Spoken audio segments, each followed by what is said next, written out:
Welcome to the only place where real, raw, and vulnerable conversations happen with IFBB bikini pros to give you an inside look at their struggles, strategies, mindset, passions, and all of life beyond the stage.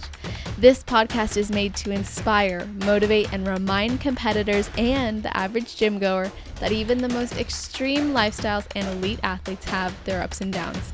Thank you so much for tuning in today. I'm your host, Celeste Rains-Turk, and now it's time for the Confessions of a Bikini Pro podcast.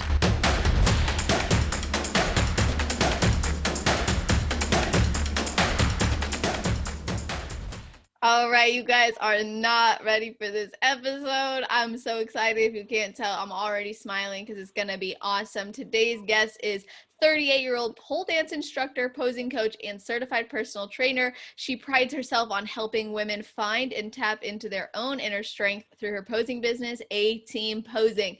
After she and her husband decided to get sober, she immersed herself into competing, which gave her a purpose and saved her life. So welcome to the show, Annette Mountford. How are you doing? Hey girl, hey! I am doing so good. I'm so pumped to be on and talk to you today and talk to all your listeners. Hey everybody on the step mill right now. Seriously though. Seriously though, girl, you're like my cardio savior. Oh, that's so great to hear. I love to hear that. I always love it when people message me and say, this is how I'm getting through my cardio or my long walks. And I'm like, good, I'm glad. I don't personally listen to my own podcast. I don't know why, I just can't. Sometimes I will. I'll admit it, but I always skip past my own parts, unless I'm searching for content ideas. But anyway, I'm really happy you're here, and we have a lot to talk about. I'm excited to get into all of that, but I got to ask you if you have a ritual or something you do or think about right before your heel hits the stage.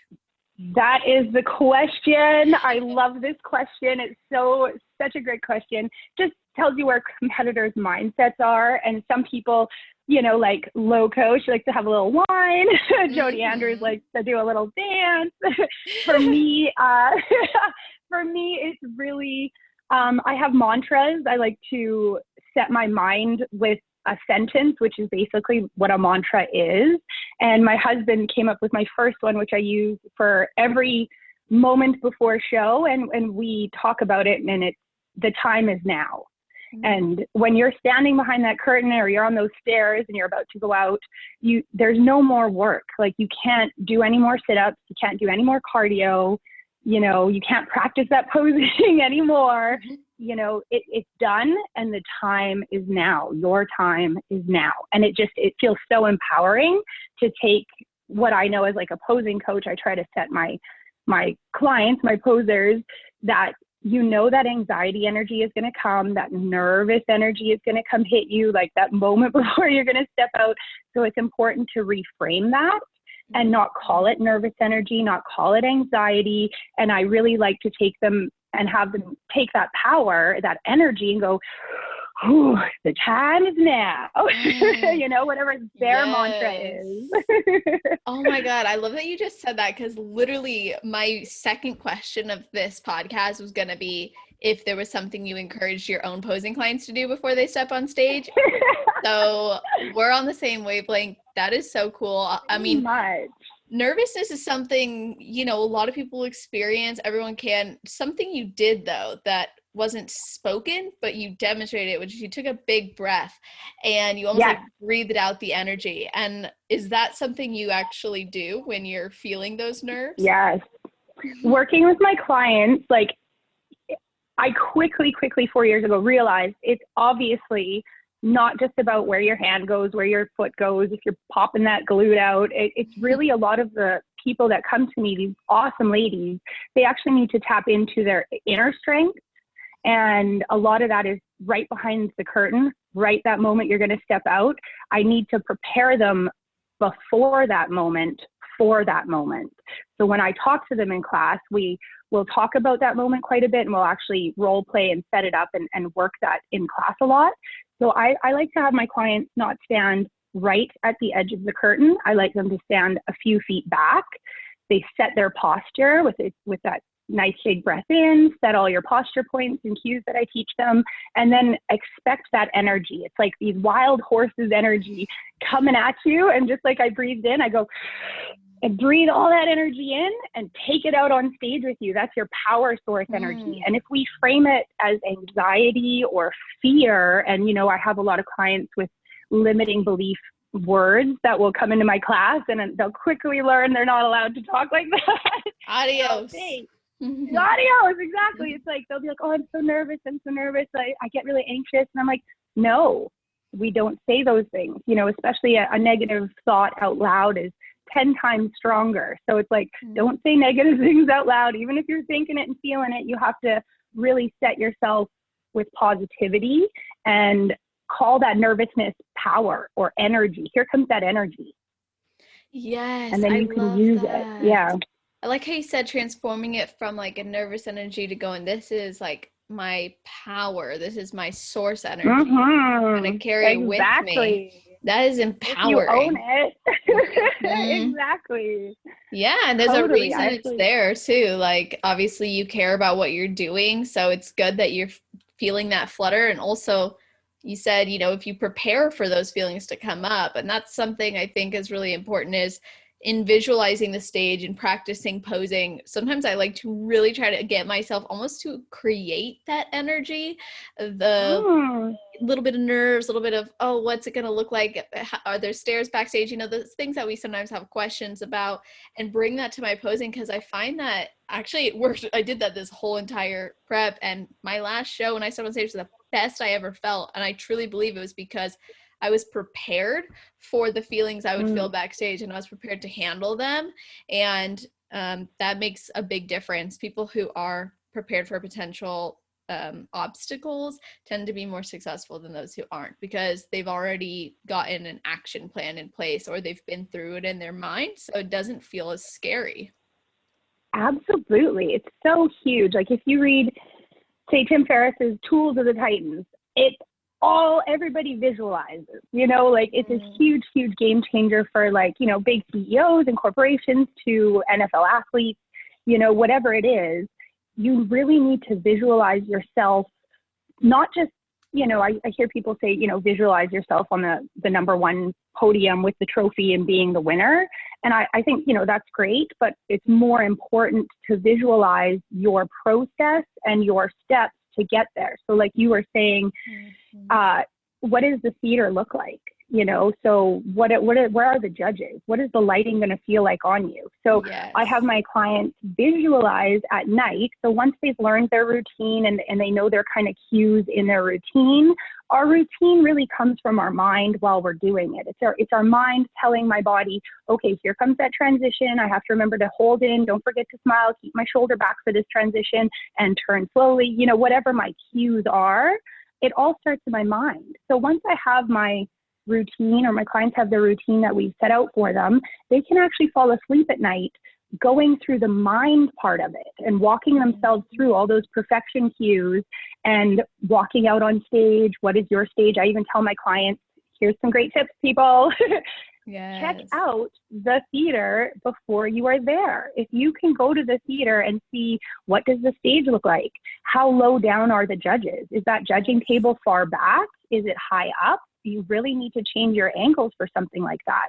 Is it a huge theater with like seating going up like a hill? Is there lights? Like, it's just really nice to have already been there a few times in your mind. Is it carpet? Is it hardwood? Is like, what are we in for, right? Try not to have anything kind of pop out at you last minute on show day. Already try to have that, like, the lay of the land. Get your reconnaissance in, ladies.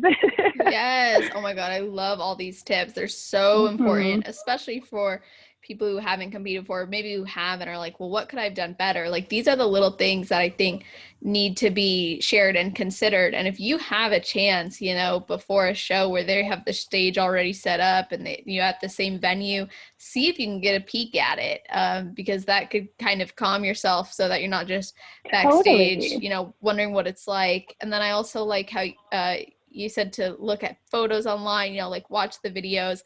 even, sometimes they post who the head judge is. Not gonna lie, like I've looked at photos and I've started visualizing that face in front of me when I walk out. Yeah. You know what I'm saying? Totally. Well, usually at your, up here in Canada, like at the athlete registration, that's where all the judges usually are. So it's nice. I always tell my ladies, if you're not familiar with the judges, go say hi, tell them how much you love the sport, or it's your first show. I'm so excited to be here, and make them a friend. So when you see them on stage the next day, you're like, hey, there's my buddy. Hey, he was telling me about his puppy or like his car or whatever, and you just really kind of act like you've already been there a million times. Like the stage is your living room. They're your best friends. You kind of have that energy about you, Yeah. One other tip, it's really good to know what side of the stage you're coming out on. Will the judges be on your right? Will they be on your left? Will you be walking off the same side of the stage and turning around?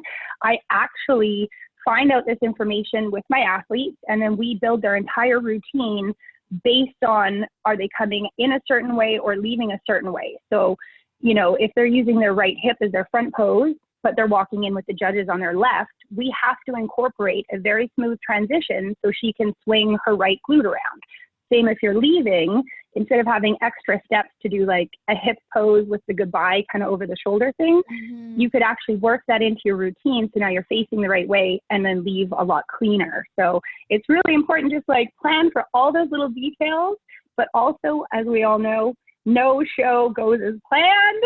So get prepared for all those speed bumps, because it's so important to just accept whatever new information is happening and roll with it. Like at my first Van Pro show, when I was actually in it as a pro for my first time, right backstage, it had been 2 days of amateur, and then we were the pros and we were the bikini, so we were kind of like last in the second day. So those judges were tired.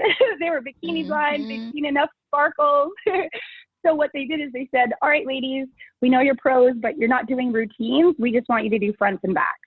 And I was like, sure, no problem. Like instantly changed my thought pattern, accepted the new information. While there was a few pros behind me in the line that actually it shook them. They were like, oh no, I had my routine and I practiced it for months and that's my routine. What do you mean I can't do it? And I was like, girl, you're throwing your own energy out the window right now. You have to just adapt and move forward as best as you can with that smile on your face and those glutes high. That's right. That is right. It's like you have to be willing to adapt and roll with the punches and accept that that is likely going to come. And something I wanted to ask you about that is like, well, first of all, how often do you personally pose or practice your posing? It's hard to say what's my posing and what's posing with clients, but I am like 2-3 hours a day posing with my clients. And then when it comes to my own, it's a lot, but it's great. It has given me incredible endurance for holding my tummy flat, for holding my posture pulled up. I know, I could like walk around the grocery store. So it's practicing for yourself is so important. It's a daily thing. I know we're always popping some poses in any reflective surface or pulling those selfies. It's important to just stay in touch with your body, with your shape as you're training, because you want to see what you look like in those poses and then go, oh, I can really make this waist a little smaller, or let's get these glutes a little bigger. Or, hey, I'm seeing my hamstring blacking because I'm seeing me in those poses. So even before someone's done a show, when they start training, when they start, the diet, everything, they should start posing immediately, because it's not a second thought or an afterthought or, okay, now I'm going to start posing, 6 weeks out. There is so much skill that can be built if you start right away. I agree. Even if your coach says like, oh, let's wait until you get tighter or let's see how things look. Nope. At least start getting comfortable in, basic positions and movements and walking and all those things. So you actually run your own posing business and you run live seminars. And I was wondering if your business, or maybe if you're willing to share, like how your business has been impacted since the COVID situation.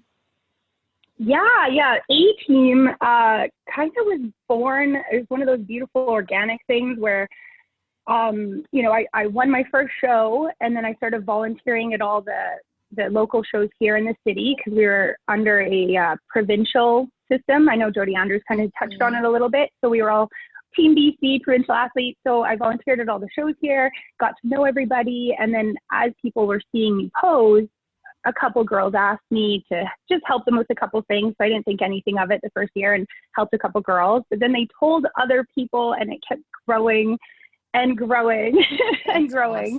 Awesome. Yeah, absolutely. It's been really great to have that opportunity to click with the community, because I originally started, I wanted to do personal training. That's why I got certified, and I loved the community, and I thought maybe I could train some lifestyle clients and eventually work into, show training for people, show prep. But people kept asking me to pose with them, and it grew over the last 4 years. So I think last year I had about 150 athletes I worked with all over Canada and the US. Wow. And then it was wild. It really, really grew year after year. And I think because I give so much to my clients, I know what it's like to meet a good coach and really want that connection and want them to care as much about you and your details that as I do, you know what I mean? So A-Team and my seminars, it's kind of like trying to create that community here in BC where the new bikini athletes, we can get together and mingle with some of the pros or with some of the experienced athletes and really have that time together, because, becoming clean and sober with my husband and starting competing, it was really the community that was like the best part of it. Like, I love being on stage and, winning a couple of shows is great, but it's so much more than that if you let it be that. If you connect with the people around you in the gym and find other girls to, send sweaty selfies to. Shout out to Alex, my girl. Her and I would keep each other motivated.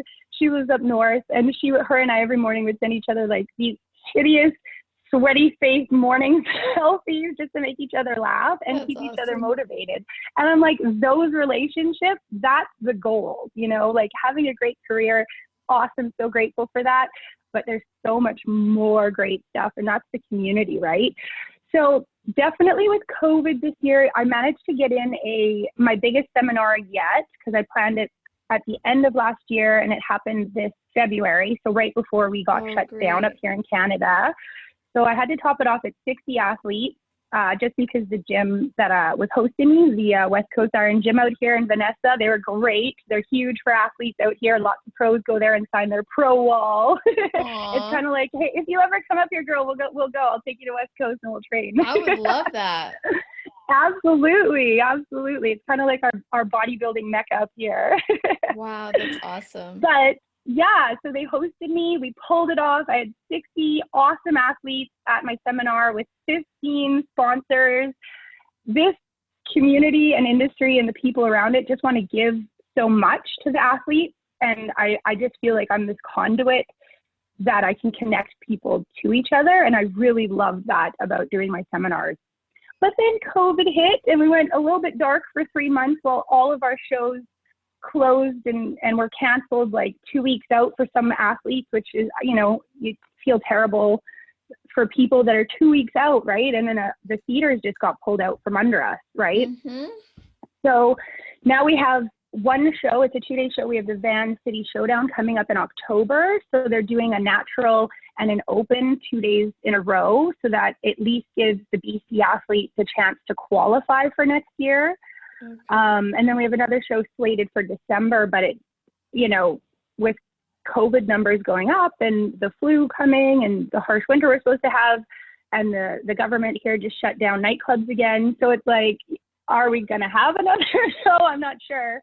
But it is still wild how many girls I'm posing with daily. It's like incredible to see how everybody's keeping up with their craft and really working on their details.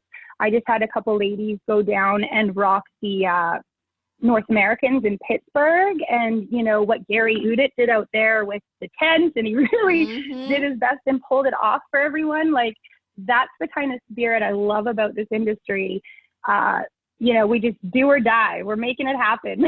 We're going to do whatever it takes. Exactly. Yes, no excuse mentality and like honoring the discipline Totally. and hard work and all those other things that drive us as athletes. And, you've shared a lot just in terms of posing tips already, which have been so awesome. But now I'm really curious because when I've watched like some of your IGTVs, you'll share like really insightful and valuable information that people can use immediately. But you've also touched on some pet peeves, and I'd love if you could share like anything that like you really can't stand about like posing today or things now. Okay, all of my posers know there's a type of shoe that drives me bonkers. Honestly, okay. Thank you so much for asking about this. Like, Yeah. I try not to talk about things that drive me nuts, but since you asked, Let's hear it. when it comes, totally, when it comes to posing, everything starts and stops with our feet, with our footing, with where we're putting our feet. Now, if I wear shoes that are shorter and longer, that's going to drop my glute. I'm going to also walk a lot flatter. Now, there's these shoes, and Olympians are wearing them. Even beautiful winner Isa from our Olympia last year, she's wearing them. And they're silver shoes, fully crusted with crystals all over them. But honestly, coaches, like, you need to look at these shoes compared to a normal set of shoes. When I was seeing my clients, probably in like, I don't know, 2008, some girls are coming to my class with these shoes. And not only are they extremely bulky looking, like it adds a visual mass to the bottom of your feet, but the way they're shaped, I was watching my girls in their back pose go, and they were almost like trying to stand on their toes to get a little bit more lift. And the shoes are shaped so that they have a huge roll tip. So these are actually made for strippers, and I would know, have some experience in that world as well. So the roll tip on these giant silver shoes is so much that when you go to stand in your back pose, instead of being able to put that weight into your heel and really pop those glutes by pushing into the toe, girls were almost rolling forward, and then they would stand straight up in their back pose because they had no balance. And it was horrifying to see these shoes that look like elf shoes because they're so turned up in the front, and there's like a silver mass, or even there's another kind that are just fully covered with crystals, and they only have one strap over the front of the foot. And that's zero, structure, zero stability for turning, transitioning, walking, being able to push properly your weight on your feet in different poses as you're moving. So, honestly, everything starts with shoes, and the judges are not marking how fabulous our shoes look. So right, let's hope if not. you're totally right. So if you're having problems posing or standing or having balance or walking properly, honestly, it might be your shoes. I've had so many ladies change their shoes, and it completely changed their posture, their glute shape, the way they walk, their balance in transitions, so it's so important. And I don't know why some coaches who are incredible coaches are not noticing this. If you're choosing every detail for your client, and everything matters, these shoes are kind of like a handicap, actually. Like, you have to be skilled to be walking in these shoes. Yes. Yeah, it's awesome that you're able to notice that and that you were able to pick up on that as well, because it's obviously important. Now, you just mentioned something too, which was your background in pole dancing, and I didn't know about the stripping. I don't know if that's something you did. So, has that influenced how you approach posing? Yeah, actually dancing for about 15 years and then teaching pole class for about 17 years now. It's been a great way to be body aware. And when I'm teaching ladies to pole dance, it's so important for me to be able to see where their balance is, see where their weight is, see if they're holding their hand or their foot wrong, because posing and pole dancing, slight nuances make the difference. Everything's about detail. I just had an awesome poser come and see me. She is an awesome coach. She posed really, really well. She came to see me just for like one little, see what I could see kind of thing. And she left with a body shape she didn't even know she had. You know, That's she's like, I awesome. didn't know I had hamstrings, and I didn't know my glute looked like that. I didn't know I had lats. Yes. So it's all these tiny little details added up equal your whole look. That is so true. And something else that you mentioned in your own journey was the use of body work in an effort to bring out your own physique and how it made a difference for you. So, what were some things you did specifically with your guy? I don't know if he's a physical therapist or what, but whoever you worked with on your body specifically that actually helped you with your posing or with your aesthetics. Um, it's one of the things like we don't always get, you know, told, you know, is we have to give back to our physique as much as we're asking from it. And I didn't really start taking good care of my physique or giving back to it until the last few years. And I noticed it made such a huge difference to have, you know, a good chiropractor, have a good masseuse, have a good, you know, fascia stretcher.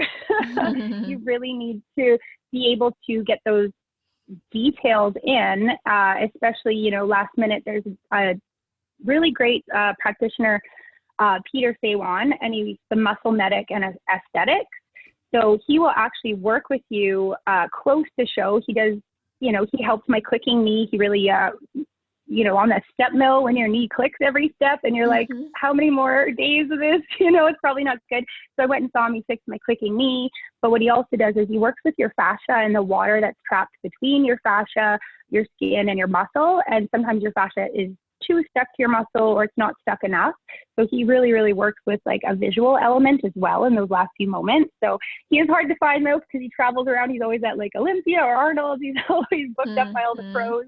So if he's in your neighborhood, you can hook him up. He's great for those last few visual details for sure. That's awesome, actually. I think that's really important because I recently went to someone that my friend recommended for body work, and I had gone to different people in the past. I never found someone I felt was really sports specific or who knew sports or knew the body well and could communicate that with me. And I knew he was going to be awesome when I walked in. He's like, "Is this for pain or aesthetics?" And I was like, Yeah. I like you already. I was like, that's a great question. And I didn't even know, like, I knew obviously I follow girls who get it done for aesthetic reasons as well. And so I was like, first of all, like, just work your magic. But then, you know, he was doing certain things and he, like, there'd be like a separation that happened. He's like, yes, that's good. Yes. And I'm like, what was that? And he's like, well, that's just going to help your muscles actually show more and pop more. And they're no longer like so stuck together. He's putting it in lay terms, obviously, like so stuck together. So it'll just show more lines. I was like, oh, that's so interesting. So that's something I want to make part of my routine. But I specifically like how you said giving back to your body, like what you're asking from your body. And I think that that is just such a great lesson, period, to always give back to ourselves. Absolutely. And it's something that's not like, you know, impressed upon us as important as everything else. And it is as important as everything else because in prep, we pull so much out of ourselves. We give, we do it anyway, whether we're tired or, you know, we get that grind on, and weeks and weeks and weeks of that can really take its toll on our body when you really need to step back. One really great way I kind of realized this too was a few years ago, right before I won my pro card. It was the same year, and I had booked going to Olympia with one of my sponsors, Magnum. I freaking love Magnum. So they're such an incredible company. They fly a lot of us to Olympia, to Arnold, to be at the booth, to rep, to be there, photo shoots, just have that experience. So that was wild. That's But awesome. I had booked going with them, and that was obviously in September. And then I did Canadian Nationals. I think it was 2017. Yeah, no, I did Nationals 2017 in Edmonton, and then I placed top 5 again for the second year in a row. And I was just like, darn you, Nationals. I want to be seen by different judges. And the Ben Weider was just a few months later in October. So I was like, you know what? We're doing the international show Ben Weider. It was in Toronto in 2017. So then now all of a sudden I'm doing the Ben Weeder, but I'm going on this trip with my fun Magnum family 4 weeks before because I've already booked that. So I was like, oh shoot, what am I going to do? So I went to Olympia with Magnum, did the 4 days of, shooting, being at the booth. You're really pretty much go the whole time, and they provide really great muscle meals for you. But I didn't train. I didn't measure my macros. Like, I just ate the meals that I could when I could. I didn't cardio or anything. And then when I came back, it was almost like I felt so much better and relaxed. And I'd been completely away from the prep life and the prep intensity for 4 days. Like, I still was healthy. I still was active. I didn't eat junk food. I ate the muscle meals. I came back a pound lighter, and I felt like I was just starting my prep at 4 weeks out. And I felt so incredible that, don't tell my coach, I secretly kept doing that for every other show after that. Taking 4 days off? I cut it to 3 because 4 was a little much, but I cut it to 3 days, and about 4 weeks out, I just get that feeling where you're like, now is the time, and I'll just kind of decompress for 3 days. I'll just go for walks in the morning outside. I'll still eat some meals, but I'm not super edgy about making sure I eat on time and eat the right things and eat only my macro foods, and just kind of get that little respite. And then I just hit the last couple weeks so hard. And that's honestly, I think that's how I won my pro card, is because I came back, I hit those 4 weeks, and I just had such a synergy. I think it was also being around the Olympians and around my crazy Magnum teammates. Everybody has like 12 packs of abs. So you just come back so inspired and rested and ready for those 4 weeks. The synergy that I felt going into the Ben Weeder for my pro card win was like awesome. It was the best feeling I'd ever felt. Wow, that is amazing. And that obviously then showed up on stage. And I think it's cool that you've continued to do that since then as well. And it's something that you realized worked for you. Now, you're coaching yourself, right? Yes. I've coached myself for my last show, the Van Pro, and I placed lucky number 7, which is unbelievable for me, having never coached anyone before. Yes. But I had such a great coach, Darren Toma with Custom Built Training. They're just so great. Like, they coached me through my first 7 shows. And then I was like at a point where I was kind of secretly changing a couple of things and doing my own thing anyway on my last show. So I really just wanted the experience of coaching myself and seeing if I could do it and seeing what challenges that brought.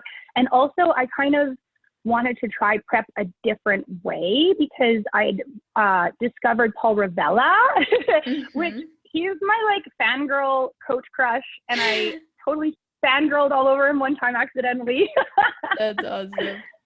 But I discovered his videos between Toronto Pro and Vancouver Pro, and it totally changed my mindset on understanding metabolism, understanding calorie deficit, understanding reverse mentality, understanding so much of what was going on in my body.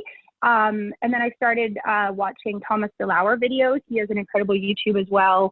A lot of fasting information and timed eating and that kind of thing. So when I prepped myself for the last Van Pro show here, I used some fasting protocols that I, kind of developed and decided upon. And I used flexible dieting like Paul Ravella. And I just had such a better prep because it was new and I was trying new things, and I was white knuckling it a little bit because coaching yourself, you definitely know the roadblocks, not the roadblocks, but like the mile markers, having competed a few times and having good support from my coaches. You kind of know how it should feel, how you should look, what to pull when, that kind of thing. But it was still such an incredible experience. And then to come out with lucky number 7, top 10 finish at a pro show, I was just blown away. I was like, I can't believe I just did that. Heck yes. Yes, so proud of myself. A competitive pro show too. I know. I think all the top 5 girls went to Olympia. Yeah, that was a serious competition. Yeah, it was crazy.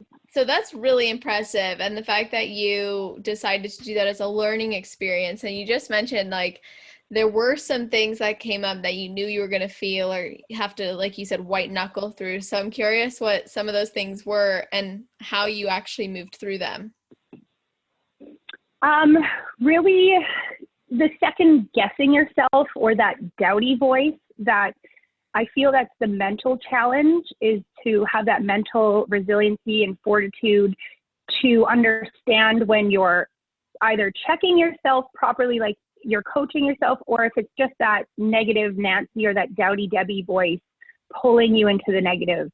So finding the balance between having proper criticism of myself and bringing myself down with doubt, you know, am I doing the right thing? Should I be doing this right now? Should I be eating this? Am I at the right weight? Do I look the right? Like, that whole kind of ball can really get rolling on you. And all of a sudden you're carried away with all those thoughts and those energies. So for me, it was just really staying true to the reason. I like this with my clients as well. You have to have what is your why?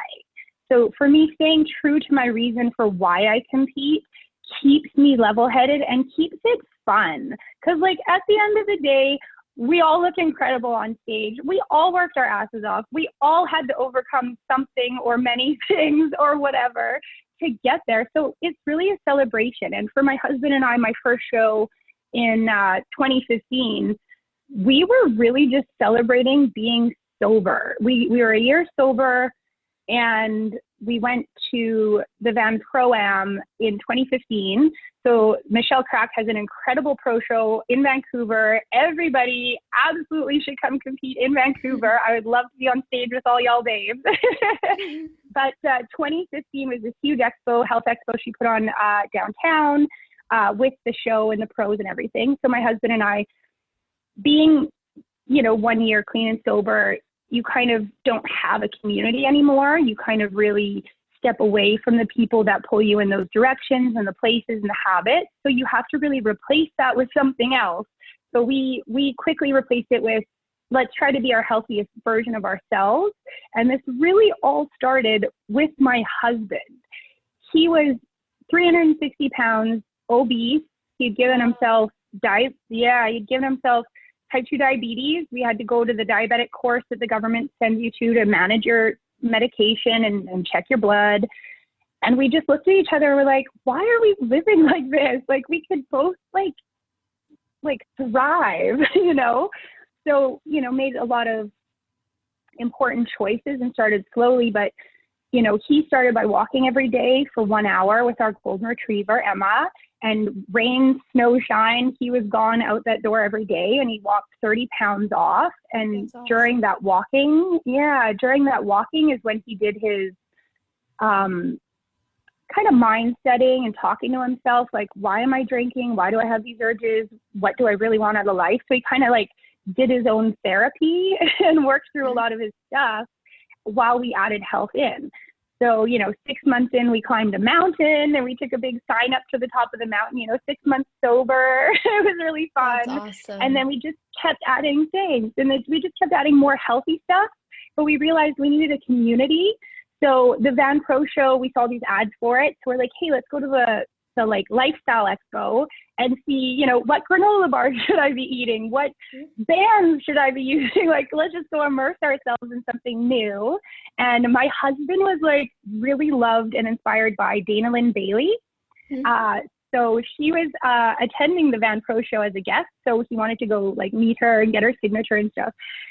Anyway, long story short, at the show, we decided, okay, let's pop in and see the athletes. I literally had no idea what bodybuilding was, like other than Arnold and on the stage, but I didn't know what competing was. And we had athletes, and I sat down and the bikini girls started, and Ebony Chipman, oh my gosh, she came out, you know, oh my gosh. Okay, so she comes out on stage, my jaw dropped because I was like, I've never seen a superhero in real life, but that's what she looked like. And I was like thinking in my head, who are these inhuman freaks? Like, where do they come from? What do they eat? Like, how did they look like this?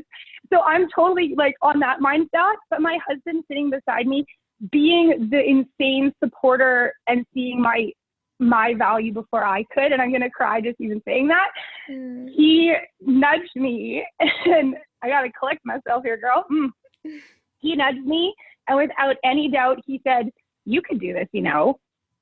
And Love I that. laughed. I audibly like laughed in his face. I was like, ha, because Mm-hmm. I thought it was a joke, but he was dead serious. And that seriousness, his belief in me, it made me start putting away some of my own limiting beliefs. And maybe I could be this person. Maybe I could be this athlete. So I obviously had no idea what it would take, or else I would have freaking ran for the highway. But once you get started and you get your toes wet and you're just like a little bit, all of a sudden you are immersed and addicted to the life and the people around you and the growth you get. For me, when we were drinking and doing drugs and partying, you know, it started fun and great. But 10 years later, you're just kind of on a cycle or a roller coaster, and you're just doing the same thing with the same people, having the same conversations, waking up feeling the same way, and your life never changes or grows or evolves. So since sobriety, I think that's why I'm such an addict for growth, you know? Yes. Like taking courses, getting PT certified, because like I wanted to know why my coach was telling me to do pull-ups. Like I wanted to know everything. That's why I wanted to coach myself, because I wanted that growth opportunity. So it's just been such a great like life the last 6.5 years, especially. Wow, so beautiful. I mean, just everything you shared, I'm like, this is awesome. And there's so much more I want to know. I mean, the fact that your husband supports you so much, you guys embarked on this lifestyle together. You also endured the lifestyle beforehand. You found sobriety together. I mean, that's a big deal. So you've talked about partying, doing drugs, drinking, almost like getting on this hamster wheel of addiction. And I was curious if you'd be willing to open up about your experience with addiction and what did it really look like for you and how did it manifest in your life? And even like, yeah, let's start with that and then I'll go from there.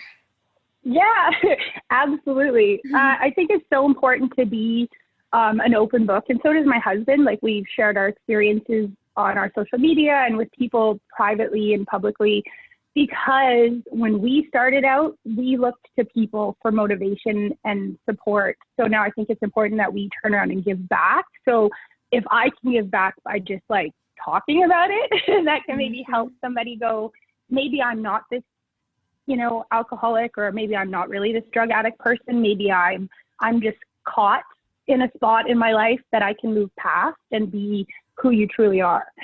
So, you know, for me, growing up in Calgary, it's kind of a cold city sometimes.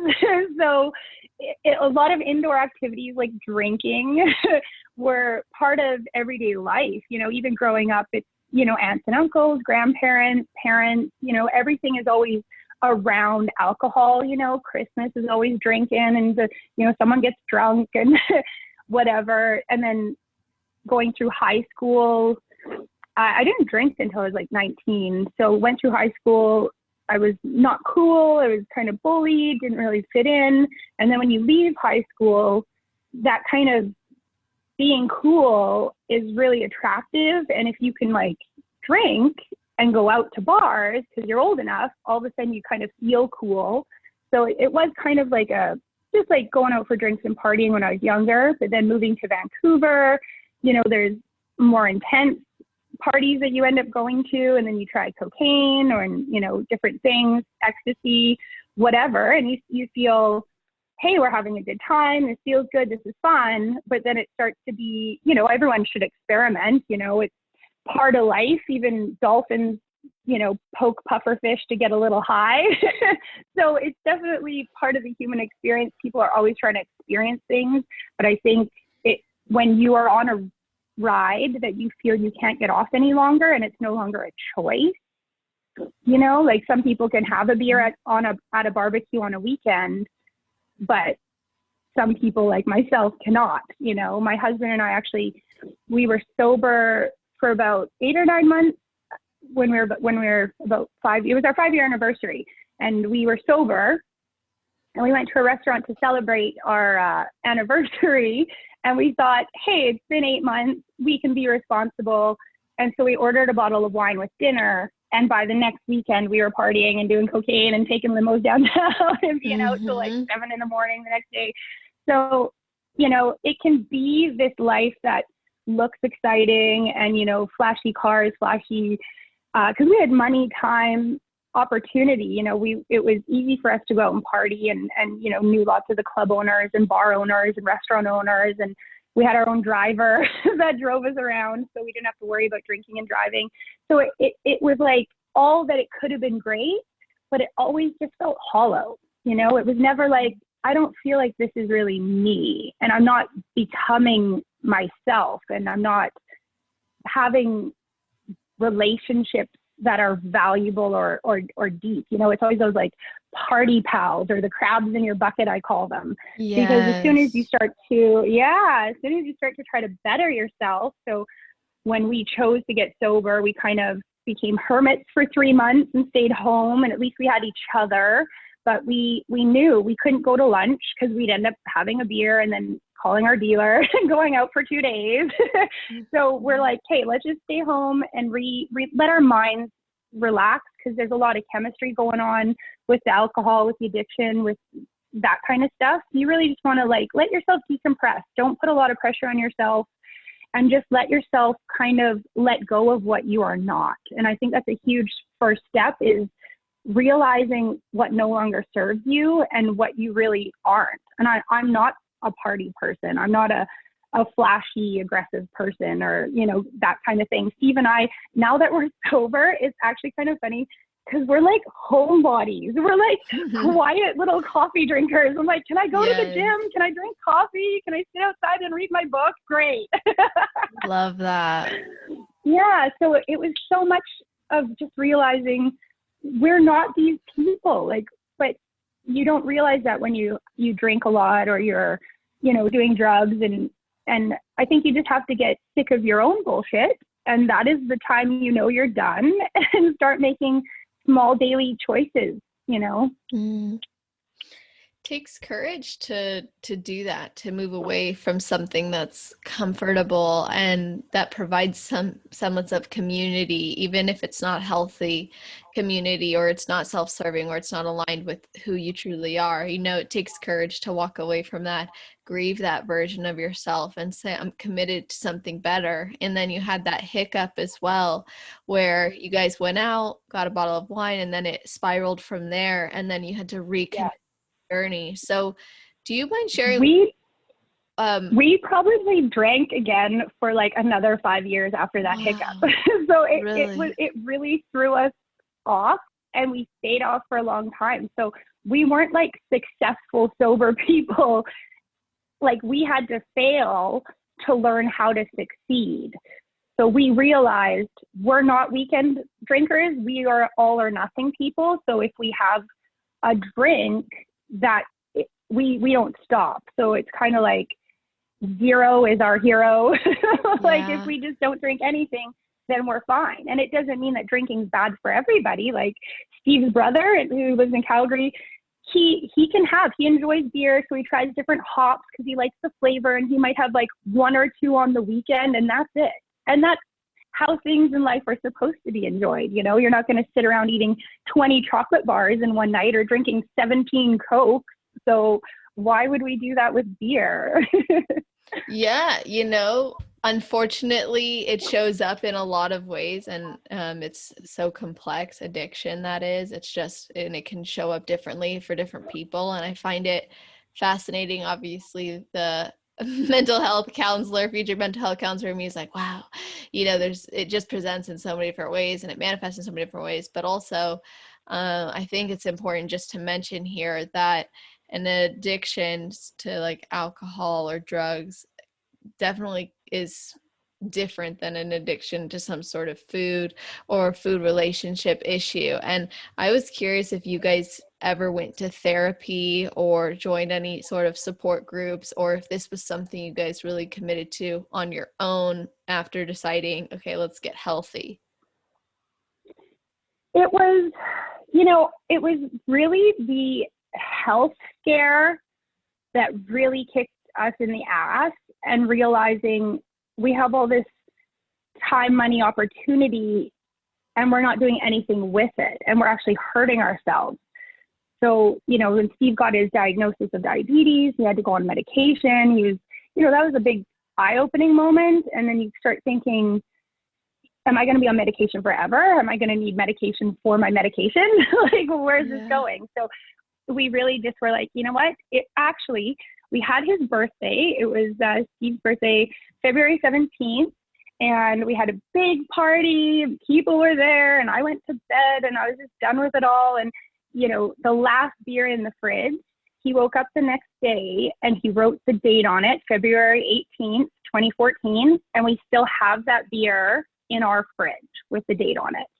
That's amazing. Yeah. And it was just like the very next day, it was like, hey, let's walk. Let's say no to everything, like going out, going to places. We literally had to remove ourselves from our lifestyle.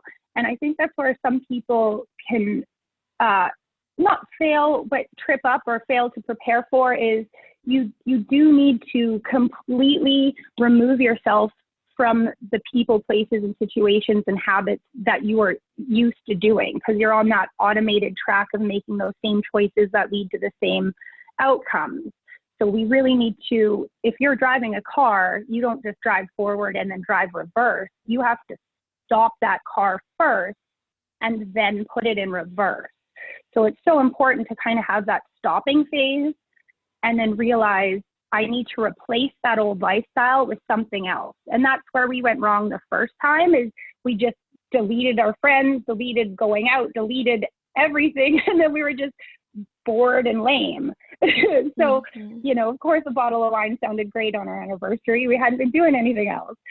So when we got sober this time, we decided to replace the lifestyle with another lifestyle. So we wanted to be our healthiest version. My husband remembers me saying to him, I want to be that couple, the one that, they go for walks and they do cardio and they work out and they look fit and they just look healthy and happy, and so that I think is like motivated him, because he's like, hey, we're that couple now, hun. We're that couple. Yeah, like on a whole other level. Now you guys are like freaking rock stars in the industry that at one point you walked into a room and you're like, what's this?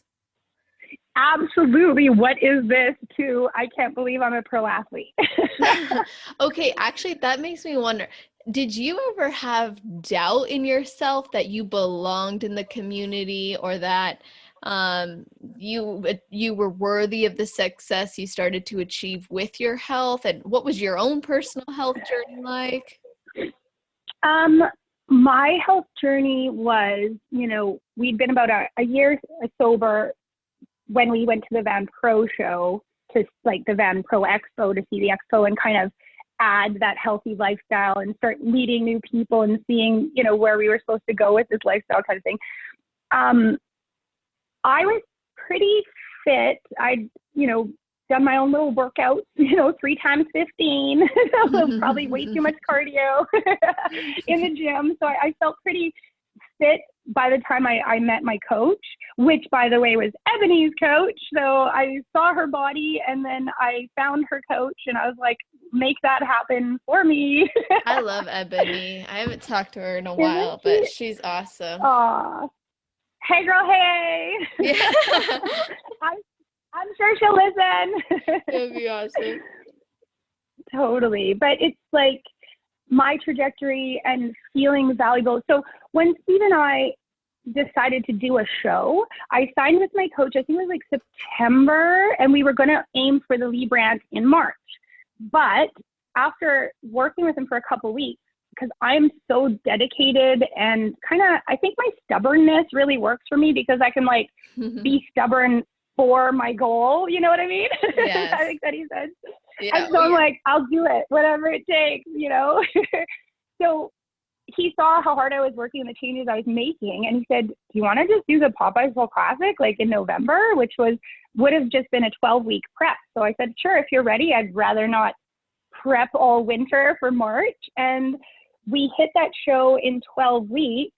And for me and Steve, honestly, not knowing anything, not having seen a lot of shows, like just Ebony Once on Stage was my whole show experience. I didn't really know what to expect. I didn't have expectations. I had a great team that we were all together backstage, and my girlfriend Candy was like helping me because I'm not good and I'm learning to be more patient, but I'm so much a planner that I'm like anxious for the next thing to hurry up and let's get going because I'm already planning for it. So me just like relaxing and waiting for the show to happen has been like a really important thing for me to learn because shows never go fast. Yes. But going on stage and show day, it was always a celebration of my husband and I's journey through sobriety. And it was like, can we do this crazy thing? I don't know. Are we going to do it? I don't know. Let's see what happens. Like, eat the food, do the cardio, lift the weights, and he was there the whole time. He did all the cardio with me. I call him my home coach because he's there like every day. He helps make my food. He helps weigh my food. He helps get me to the cardio.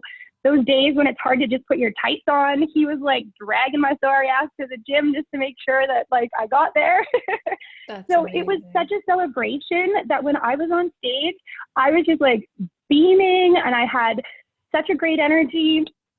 And I remember going out and the first thing that happened to me was I kind of stuttered my leg a bit, like my foot caught on the stage and my whole legs and glutes just jiggled like jello. And I was like, this is how I go out. Oh no, like, damn it. But I like collected myself and I was like, no, things happen. Don't worry. Don't let the judges see it in your face. Just keep rocking and riding. I went on stage. It felt like 30 seconds. They called my number up and then they sent us off stage. And then I looked at my girlfriend Candy and I was like, what does this mean? And she's like, we're top 5. And I'm like, is it over? Like, that's it? She's like, yes. Yeah, you did it. So I don't know. It was such a like whirlwind. It was like over in a second. And it was such a like incredible celebration. I ended up earning overall, it was the biggest bikini show. Wow. It had 138 bikini athletes. For my first show. I had no idea. Yeah. So I always go into my shows a little bit blind because I don't really care who's going to be there. I want awesome people to be there. Yeah. I want to have great athletes around me. I want to be in the same room as these people, So yes. I never stress about the show. I never stress about where I'm going to place or, what I'm going to do because like I'm going to do my best. And at the end of the day, the judges pick 5. And that's it. So we're all great. We all do awesome, but I really try not to put anything too much on the show placings ahead of time or having expectations. I did, winning my first show was awesome. It sent me to provincials, which then I won overall at provincials, which made me the 2016 British Columbia bikini champion. And then from there, I was going to nationals like 14 days later, and I had all of BC behind me. I had so many competitors because I'd volunteered at all the shows. I'd helped other people, and winning your first show, people are like, who the heck is this girl? Like, yes. Where did she come from? So especially such a big show. Totally. So by the time I won provincials, everyone had this expectation for me. You're going to win your pro card in 3 wins. You're going to win nationals. You're going to win your pro card. And it was the first time that I didn't have my own expectations, but I had other people's expectations. Yeah. And I kind of felt, I think Jen Dory was talking about this a little bit, like you feel like you don't want to let other people down and you want to carry their expectations. So I went to nationals with I felt like all of BC, wanting this for me and wanting me to do good and having these expectations of oh, you're going to 3-time, hat trick it.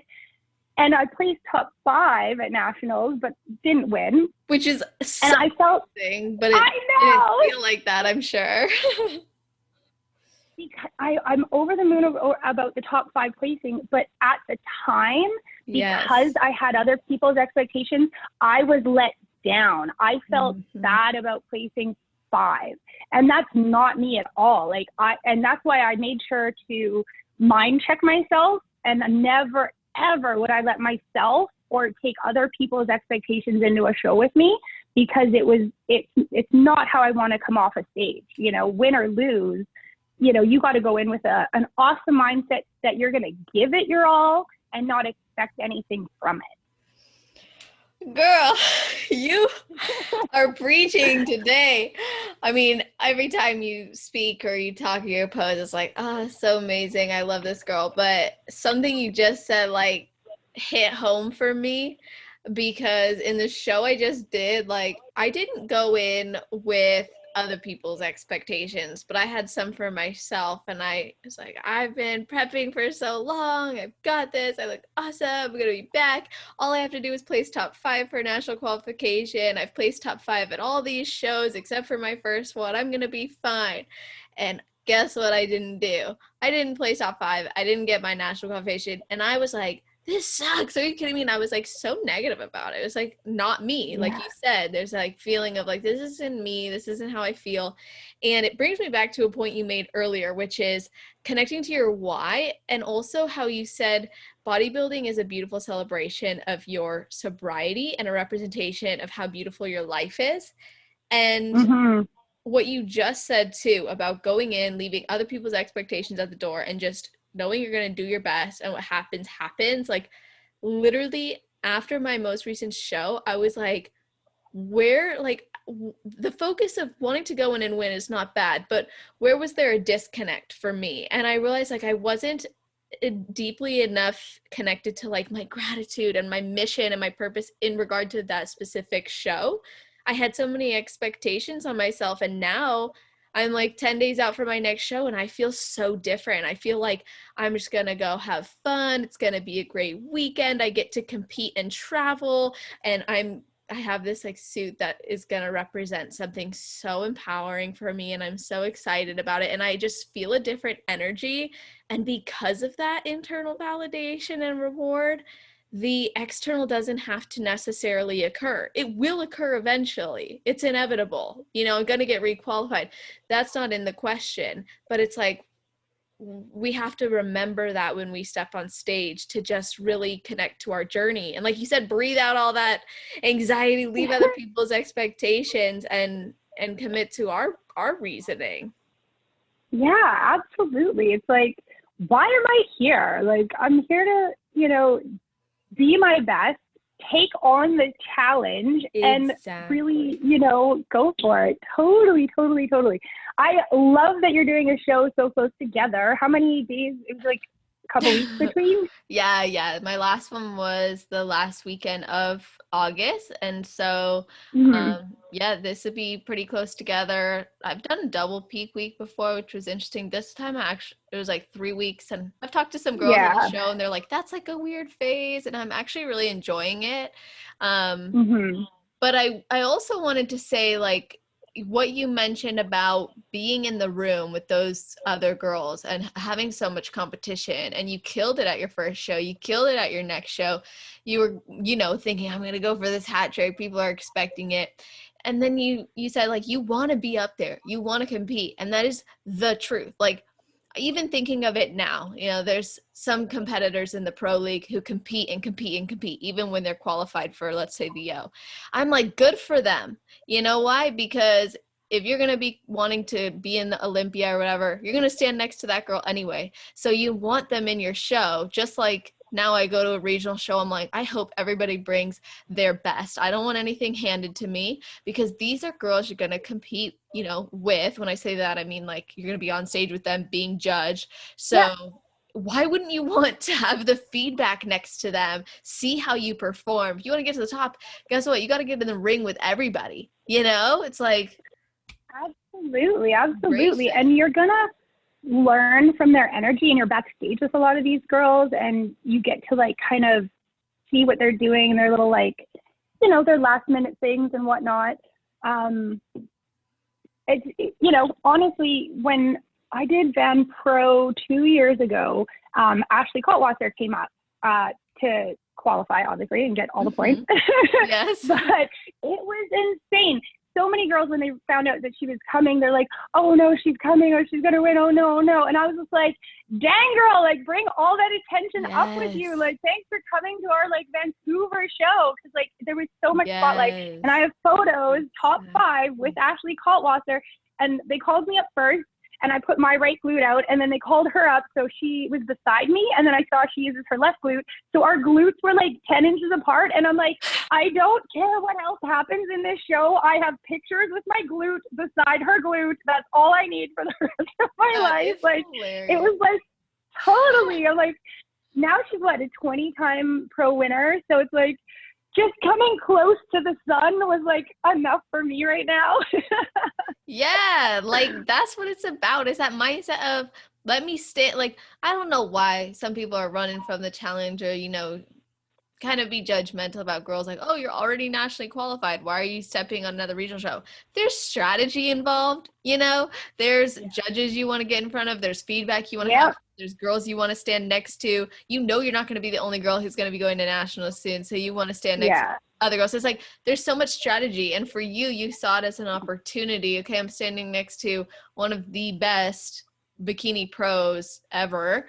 And Olympia champion, like, holy cow. so why wouldn't you want to see, like, okay, how do I look? What does the judge think? When I'm next to her, it's empowering. It's like insightful, and it can only really fuel your journey. And I just think that's cool that you have that perspective. Totally. And like you're saying, some people keep competing even after they're qualified. But like you're saying too, like there's so much strategy with that. And I totally believe that your package gets tighter after a prep. So like you yourself, like I'm looking at your photos as you go to your next show and you're just like mind-blowingly sharper. Like your veins the other day, I was like, girl, you got to start naming those veins. Oh my God, thank you. Totally. But it's so great. And that's why I like doing like Toronto Pro and Vancouver Pro, because they're like, say, 4 or 5 weeks apart. It's a little bit much, but like the 3 or 4 week mark is great because you can just get like harder and more defined, and you usually kind of reverse your calories a little bit so you're a little bit less hungry. And I just get so much better for that next show. Like if you look at last year at Olympia, Angelica, our winner, incredible beauty, but she didn't compete all year. Right. And then she showed up at Olympia, and it was kind of like she should have had like a refresher show to kind of pull everything together and remember like what's going on and see how her body was reacting, because she hadn't peaked her body in a year. So you're different. You're not going to react the same. You might hold water differently because your body hadn't been in that much stress, and now you're stressing it the first time, right? So it's like, I don't want to do anything different or anything for the first time on my show day. Oh my God. No, seriously. And I think that's like such a good point, because people will do like practice peak weeks and just to kind of see like where their body's at and how it responds to things. Sometimes I see girls who are trying something new going into a like very prestigious show. And I'm always like, what's gonna, like, okay, Lauren Dannon Miller recently, she like did a full different like depletion, like really depleted going into New York Pro. And I'm like, oh my God, I'm so scared. But she had done so many shows leading up to that too with her coach and her boyfriend that I think like they knew what to expect because they had seen how her body was responding to these different tests. But I do still sometimes get that anxiety, like what's gonna happen, like is it gonna work? But that's we're learning as competitors too, which is so cool. And I just want to bring up something you said before we started recording, because I think it would be so important, segues really nicely here, which is that period post show. Maybe you don't know what's next, are you going to do another show? Are you going to do another prep? Are you heading into an improvement season? And I was telling you how in the past for me, I'd see my body like start retaining water, start changing. You were talking about how your mind's not in the same place. And I had mentioned that in the past that would cause me to be like, well, I already messed up, so screw it. And then that caused the negative outlook on myself, which caused negative behaviors. And I've since, of course, recovered and changed those things. But you said, and you shared a great analogy with me, and I think it applies even to prep. Can you share that? Absolutely. I cannot remember who told me this, but it just like stuck with me forever. It could have been friendly, I'm not sure. But when your car gets a flat tire, so your physique, there's a problem, or you're a little bit bloated, or you're after show and you're not as perfect looking as you were on show day because it's now after show, you've eaten some food, you drank some water. Now, if your car got a flat tire, would you change that flat tire, or would you go around and slash the other 3? And so many times we see, oh, I'm a little bloated. I ate badly for 3 days. I binged after my show. I'm going to swear here. Fuck it. Just eat anything you want and don't care anymore. Mm-hmm. And it's like so easy to fall into that mind trap, that like negative pull brain, especially when we're depleted, especially when you just came through a show and a prep, and it's very easy for you to reward yourself by saying, I did it, who cares? I can just do anything I want now because I did it. And it's like, no, we really need to check ourselves and just attend to that one flat tire, pull it back together. Yes. For me, I have never, ever been good at reversing. I had excellent coach, but myself not knowing anything about the industry or competing or anything like that, I didn't have any mental prep for the moment after I was done the show. So, you know, I got off stage overall at midnight at the theater and went home and ate like all the Oreos I had hoarded, all the chocolate I had hoarded, all the things, because that's what I saw competitors doing, like having these worship stacks of brownies, and they're baking blondies the night before their show together, and it's this big thing. We're gonna have this big party backstage with all this junk food. And so I just did what everyone did. And then 2 days later, my coach was like, hey, come check in with me so I can give you your reverse and stuff.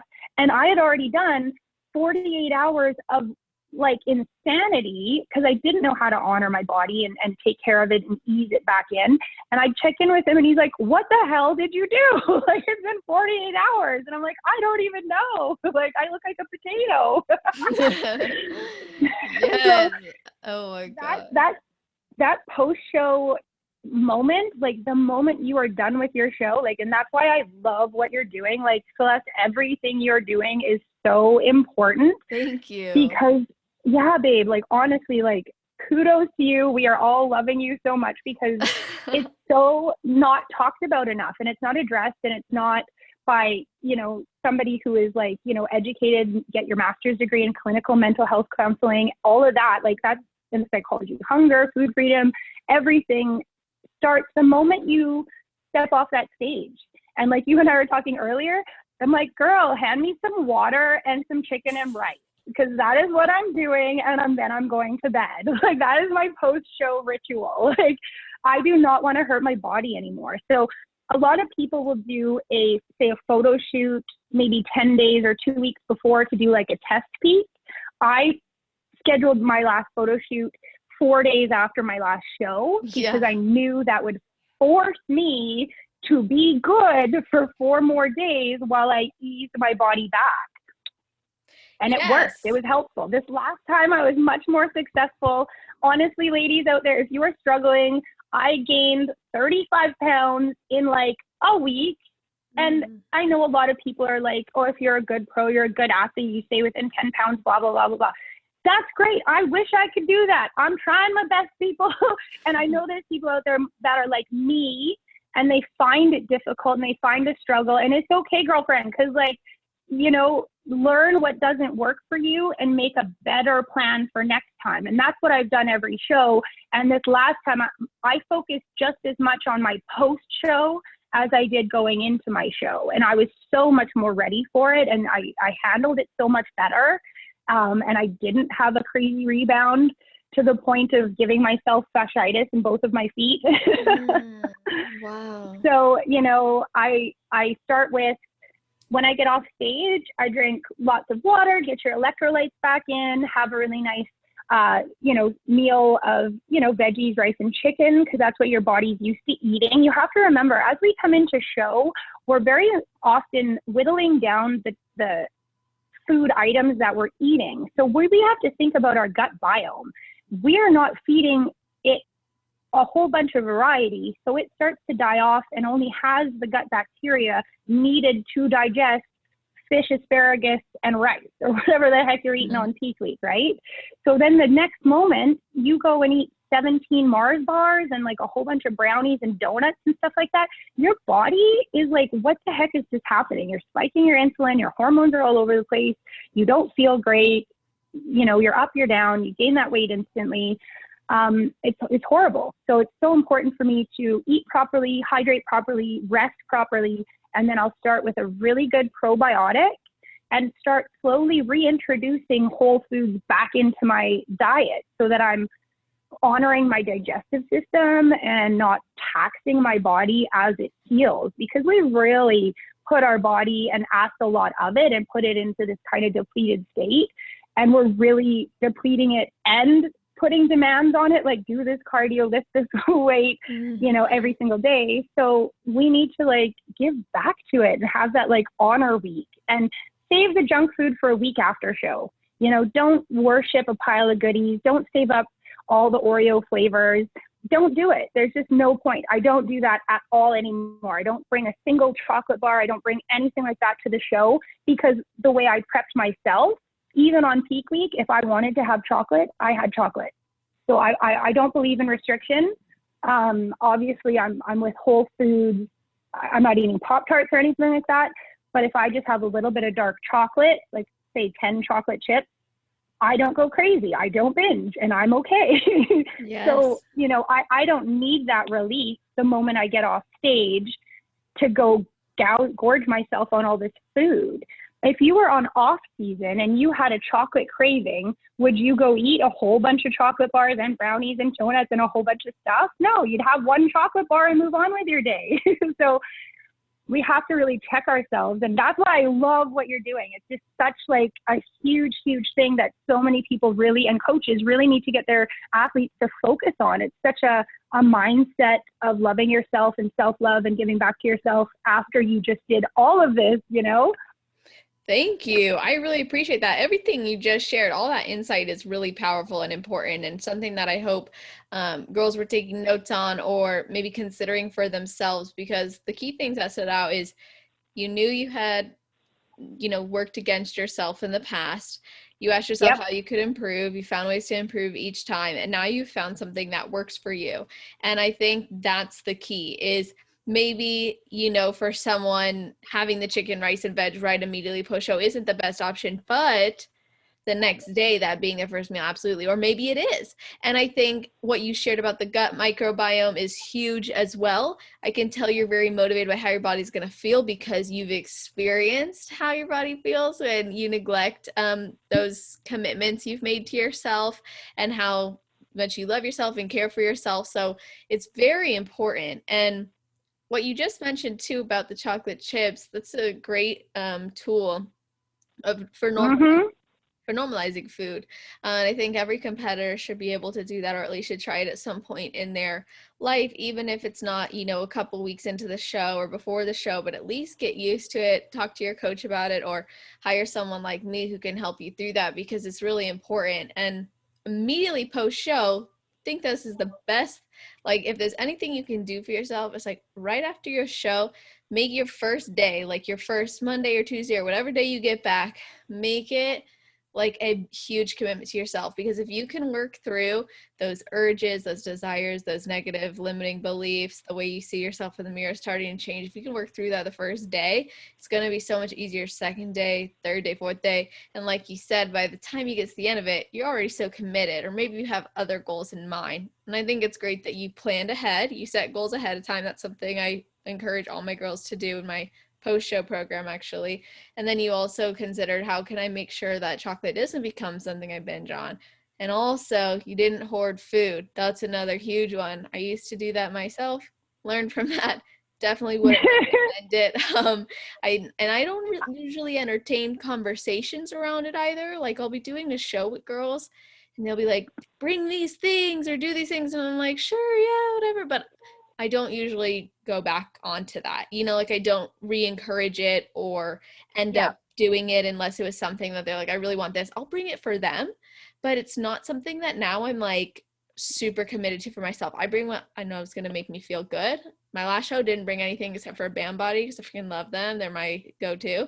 That gave me the freedom to do what I said I was going to do. And I have commitments, which is I listen to my body, I honor my body, and I love my body every day and in every way. And so when I did that on show day and the day after the show, having those commitments in mind empowered me to make choices that I knew would feel good, And you probably felt more in control and less guilt. When we don't do something, or when we know we're doing something that we shouldn't be doing, or we want to do the thing we're not doing, the opposite of what we're doing, like, oh, I wish I was eating clean and minding my diet, while I reverse. Meanwhile, I've already eaten way more food than I ever need to eat. Like, you have that guilt, that driving guilt that just like weighs you down, and it holds your own personal value down with it. So if Yes. you can, like you're saying, just make it 2 awesome days. Just go, okay, today, like after show, I'm just going to eat something good for me, like healthy, have that water, and go get that rest. Because it's usually pretty late at night. You want to go to bed anyway. And then wake up and have that successful day, because those small wins will fill you up and give you the strength to keep going and having those wins. But when you start having that guilt, that is such a heavy thing pulling you down, that guilt and that regret, and it's hard to come out of that, So trying to have those successes, or even just think, maybe the morning after show, I'll go have a nice pancake breakfast, enjoy my syrup, enjoy the whipped cream, whatever, and then go have an awesome leg day. At least then you're planning around it so that you can have something you enjoy, but you're going to use that as your energy for the day and eat the rest of your meals properly. So first is just going buck wild, why are we all going buck wild? I don't understand it. I just want to smack all the treats out of people's hands when like they're eating like all that food backstage. And I'm just like imagining their poor bodies and their digestive system and their hormones and what they're going to feel like tomorrow. I know. It's super, Because I did it. I ate so much that you are sore, your guts hurt. I had, what show was it? I have photos when I was in, I think it was Van Pro show. No, maybe it was Toronto. But I had the craziest six pack before I went on stage, like before I went to show. And then later on when I ate, I had a pot belly with a six pack on top of it. It's the craziest photo. I'm like, how do you have a pot belly and a six pack? I'm like, that means you messed up, girlfriend. Yeah, your gut is just like crying for help. Your body's it was so bad. The pain and suffering was so bad. So it's like, did that feel good? Then why do I keep doing that? Why are we doing this? It doesn't feel good to me. So like you're saying, build new habits, new rituals around it. If you really like something, then take that one thing. Even when I'm in prep, I try to be, 98% whole foods, eat on plan as much as I need to. But if I have a really strong urge for some special item, I'll have it. And that kills that urge, and then it's gone. When we keep dealing with restriction and restricting and restricting and restricting, willpower is not something that lasts forever. Charles Poliquin talks about it, and it ends. You need to set up habits that get you to success, because willpower will end on you. And that's where binging comes, like restrict that one cookie that you really, really wanted, one damn chocolate chip cookie. And because I didn't eat the chocolate chip cookie, I had 6 pieces of peanut butter and jam toast. And I'm like, none of this makes sense. But had I just had a little bit of chocolate or just had that cookie, I wouldn't have binged. The floodgates get released and your self-control is then over. And then you end up, binging on other things, when just a little bit of chocolate might have saved your day. Exactly. So some people can have an anchor and some people can't. So some people, having a little bit of chocolate would cause them to binge. So it's better for them to stay on track, and they're better with their food. For me, it was a very, set in stone, restrictive, eat these whole foods kind of thing, so that when I really wanted something, I couldn't have it. And then that just reinforces how much you don't have it and how much you need it. And it's this crazy psychological thing that happens with us when we restrict ourselves from something or say we can't have it. The second you start a diet and go, okay, I'm on a diet, is the second your hunger spikes and you want to eat everything in your house. Yeah, restriction breeds fixation, and that breeds the urges. And, I actually encourage girls who do have those foods that they're like, well, if I have one, it sets me off, so I have to throw it all away, give it away. No, don't do that. I actually would encourage those girls to be the ones who commit to changing Yeah, that pattern. I think that that's the most important thing, is to change it. And girl, I could talk about this all day, honestly. Like, this is my bread and butter. You're speaking my it language. is. I love this, and I'm so glad that you're educated on it and that you can help other girls to see the importance and the value of it. And something, you know, you talk about loving yourself, you talk about moving through that, honoring your goals, how you yourself have worked through these struggles post show and you've been able to overcome them. And I think a lot of that does come from self-love. And when you, earlier you mentioned that you were bullied as a kid, and I imagine that had an impact on your self-esteem, the way that you felt about yourself, the way that you felt even in your own home, you know, enduring toxicity and alcoholism and mental abuse. So do you mind telling us a little bit about your childhood and how you actually worked through that to become the woman you are now? Yeah, like growing up, spent most of my time with my mom and my sister. So she was a single mom a lot of the time, and was awesome as we were growing up, did her very best. I didn't know we were poor. I didn't know food stamps weren't what everybody did, you know? Mm-hmm. So it was just the way she raised me to know that a person's value comes from if they're good inside or not, and your beauty is from your inside. So I had a lot of great foundation with that.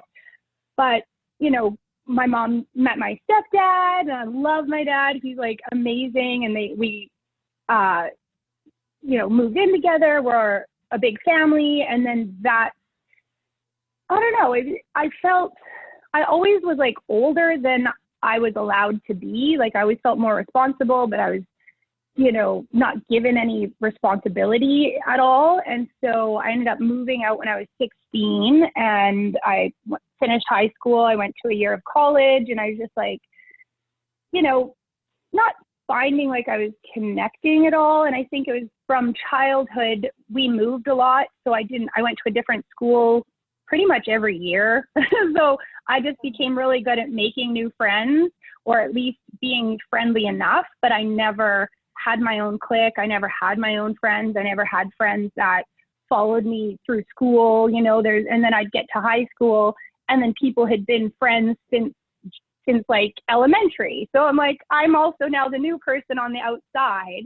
So not fitting in, not being cool, not having money to have the right clothes, or, you know, my mom was very protective. So I wasn't allowed to do after school activities. I had to come home right away. Wasn't allowed to have friends over, have sleepovers. It was like very much solo a lot of the time. And, you know, back in the day, we didn't have social media. I was born before the internet, people. So we played with sticks and rocks. But so much of it was like not being able to connect with people outside of the school meant that inside of the school, I was kind of an outsider. Like, I didn't really have a clique to belong to, or people. And that really, I think, pulled on my self-worth. Like, I remember going to junior high or high school, and like the night before, I'd be trying to lay out what outfit I'd be wearing, and I'd be trying to balance my 3 t-shirts with my 4 pairs of pants, and go, okay, well, if I wear these pants with this shirt, then I could probably wear this shirt again by the end of the week, and no one will notice that I'm wearing the same thing. So like weird stuff like that, trying to not be noticed or stand out in the wrong way. And then I think I really struggled with my grades, because I skipped a lot of school, because I just felt, I don't know, I just never felt like I was never the smart person. I was never the athletic person. It was kind of running joke in my family that I was, Olive Oil was my nickname, because I was very long and awkward and clumsy. Oh, wow. And the joke was like, you know, don't give it to Annette, she'll drop it, or, you know, she's clumsy, or, you know, be careful, Annette, don't do that, Annette. It was very much like that. And I know now what limiting beliefs are. And when you have that story set out for yourself, you believe that story. So I didn't go to school because I didn't think I was smart. And I wasn't getting good grades because I wasn't putting myself into the school. So I barely graduated high school by the skin of my teeth, just because I didn't have enough like credits, because I was like skipping classes, and then I had to take this like silly science class. It was like a grade 10 science class in my grade 12, because I just needed a credit. Like, I just needed the right credit. And then flash forward 10 years of like drinking, partying, coming to Vancouver and all that. When my husband nudged me at that pro show and said, you could do this, it really was not the first time, because he's always been supportive, but it was like the first time that that story for me had ever been cracked open. And like, you're not unable, you're not stupid, you're not, clumsy, maybe that isn't who I am. If I wasn't an alcoholic drug addict, maybe I'm also, oops, I dropped you, girl, sorry.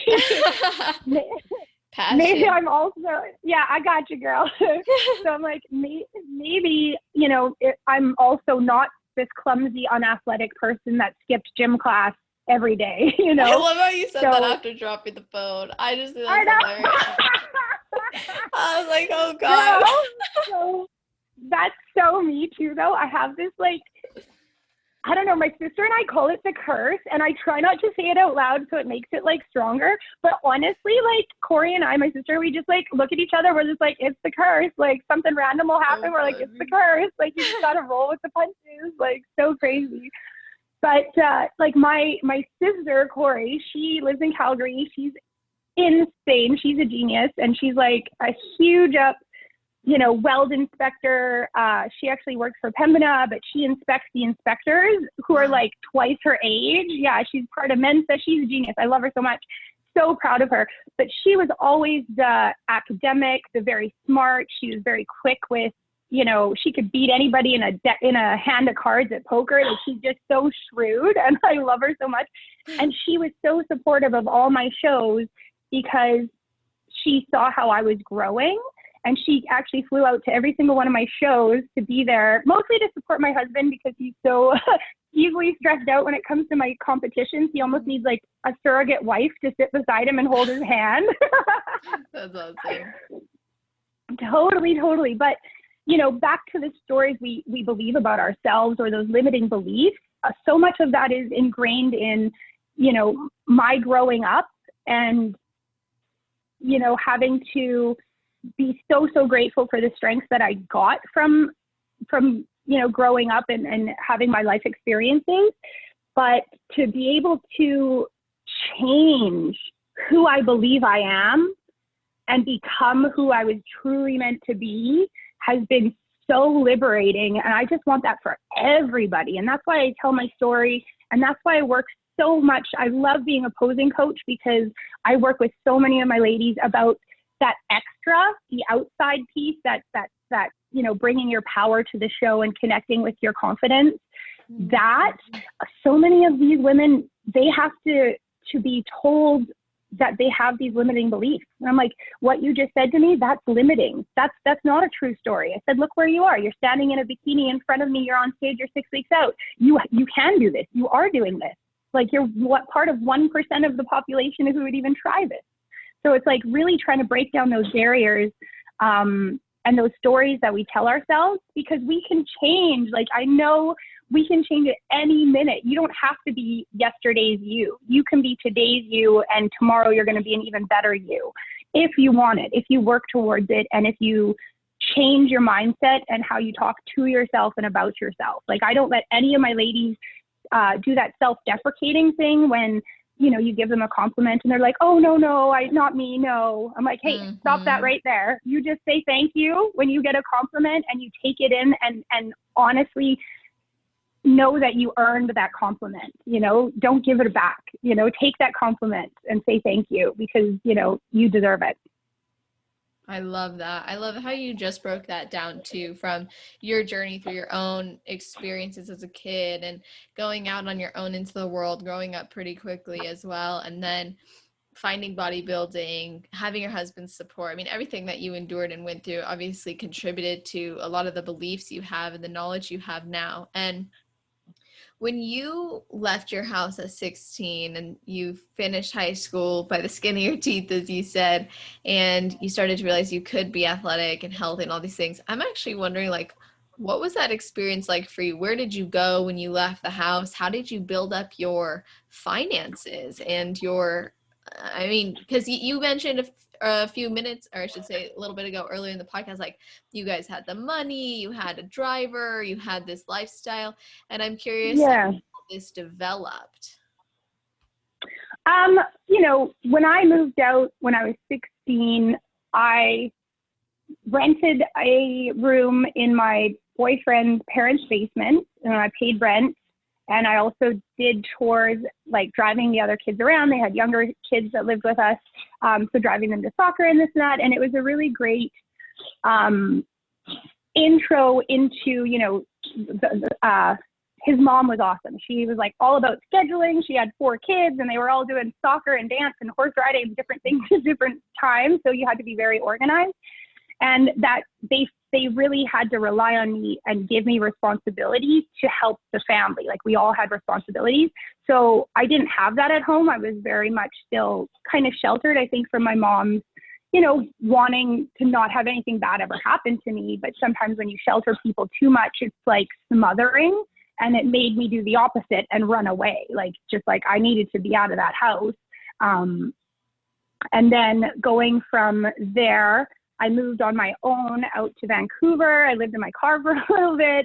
That's when I started dancing, and that afforded me to have a, you know, a good lifestyle. Met my husband, and he had a great lifestyle. And then, you know, both of us having time and money, it was easy to have that kind of luxurious party lifestyle. And it's like, you do what you think is what you're supposed to do. Like, oh, I'm supposed to like drinking. I'm supposed to like doing drugs. I'm supposed to like going out and dancing. I'm supposed to like this and that. And it seems fun and exciting, but it's such a short high. It's such a short, and not even the drugs, just the lifestyle. It's like, it's not real. There's no depth or roots or growth or anything, you know. Like I basically, you know, lived the same day every day. You know, every party is the same party. When I talk to people about drinking, and I'm helping people, you know, decide to maybe they want to quit drinking, or how do you start, you know, you have to just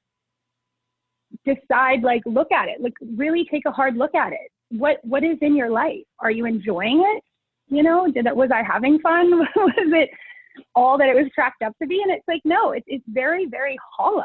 And that's why, you know, coming and finding sobriety and finding our true self, I'm just like a completely different person. My husband and I both enjoy completely different things than we used to. We're just very like homebodies. We love coffee. We love to go for walks. We love the gym. We're like totally obsessed with, you know, making sure we go to cardio every day, go for our walks, you know, lift those weights. So it's so nice to know that you can completely change your life and become who you're really meant to be at any point of your life. You know, like even if you're at the very bottom, even if, like, I remember my hangovers, I'd wake up and I'd be so hungover that I would just be in the bathroom, hugging the toilet, throwing up with huge migraines, just like honestly wishing for death, like the pain and the suffering and the fact that I knew I was going to do it again in 3 days. You know, that was hard. Yeah, that was definitely some hard times in there. And you don't stop the first time it's hard. You know, you don't stop the first bad experience you have. You keep going, you keep going. And then it's like, you know, then I think you kind of have to, for me, anytime I make a change, I think about it for a really long time first. Like it's like a little seed in my mind, and then it starts to grow. And then I realize I'm taking actions towards that because it's something I'm thinking about so much, and that now I'm taking steps towards that. And then all of a sudden that ball is rolling in that positive direction. And it all starts with that little seed. And I do a lot of work with, you know, my mindset and my mind thoughts and my energy.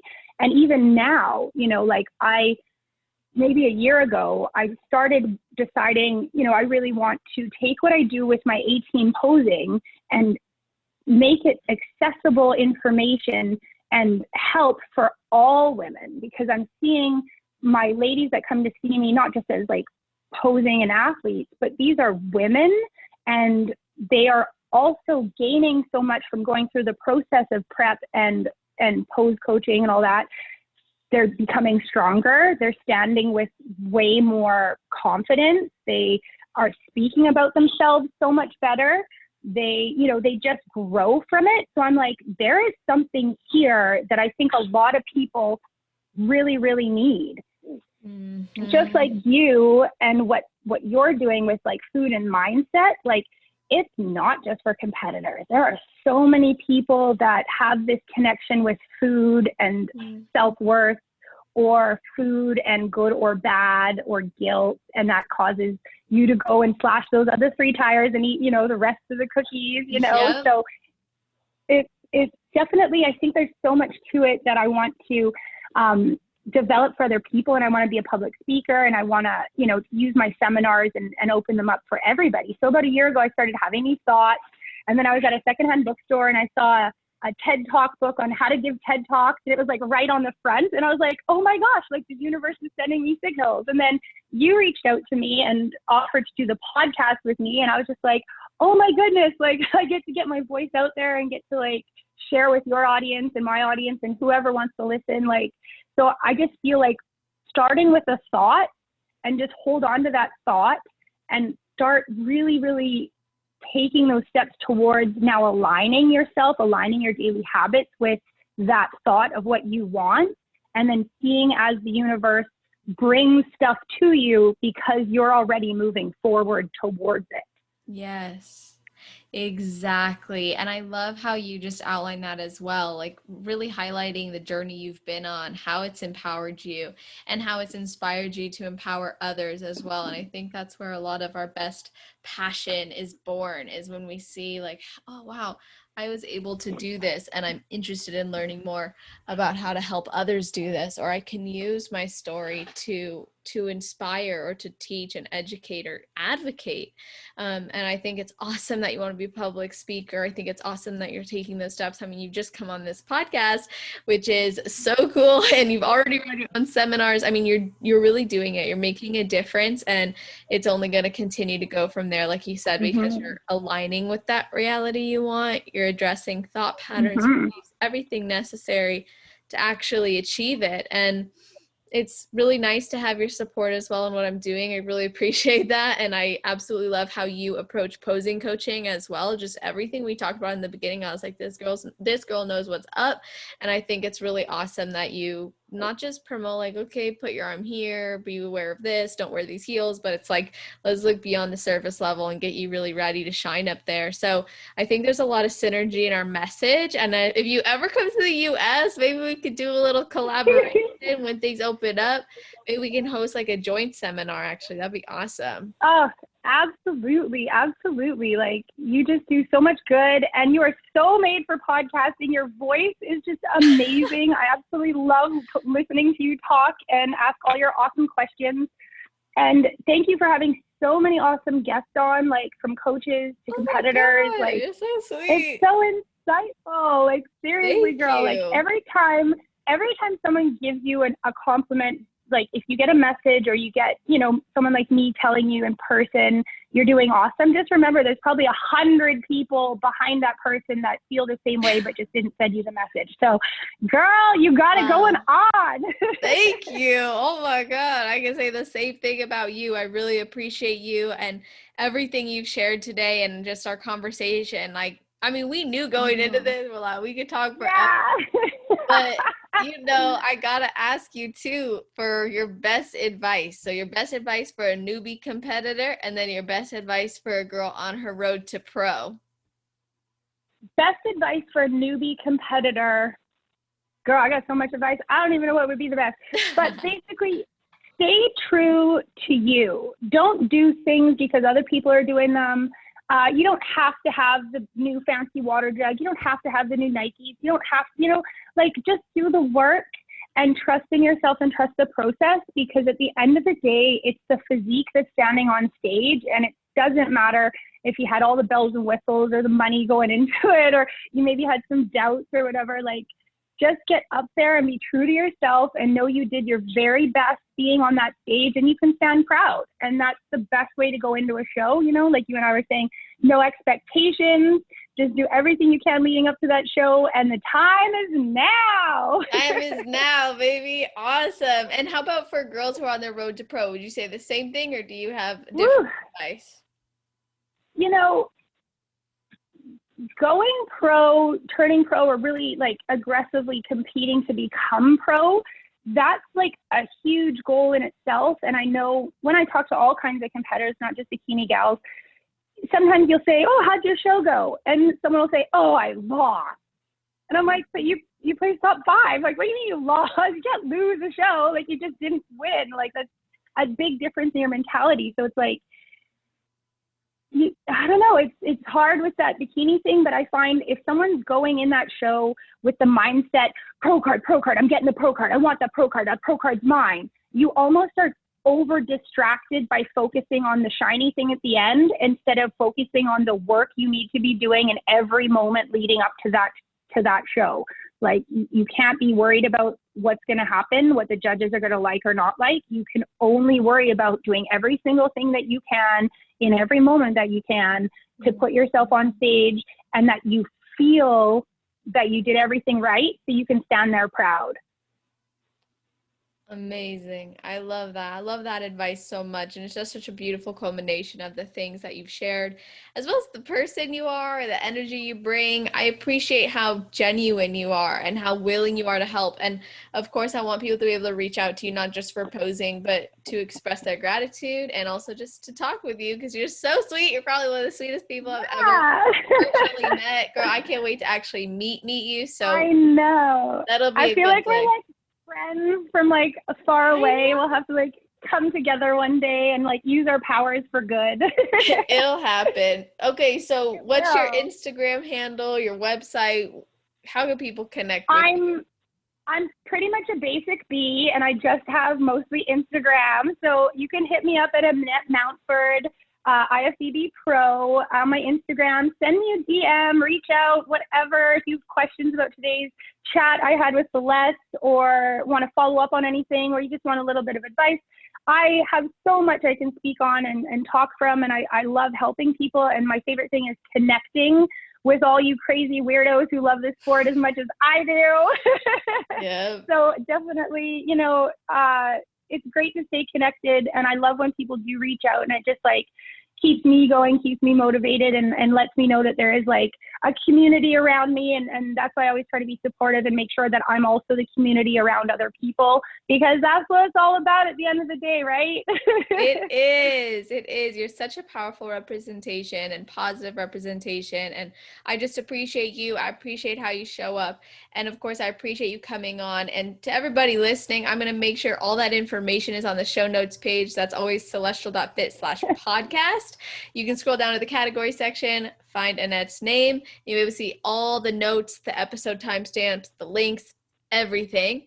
Also want to throw it out there. If anything in the conversation resonated with you about post-show, about food relationship issues, reach out. I'm here to help you. This is my passion, my bread and butter. Like I said, I'm very invested in you, invest in this competitor community, and I'd love to be able to support you in that journey. So if you have questions about my programs or how we might be able to work together, that's awesome.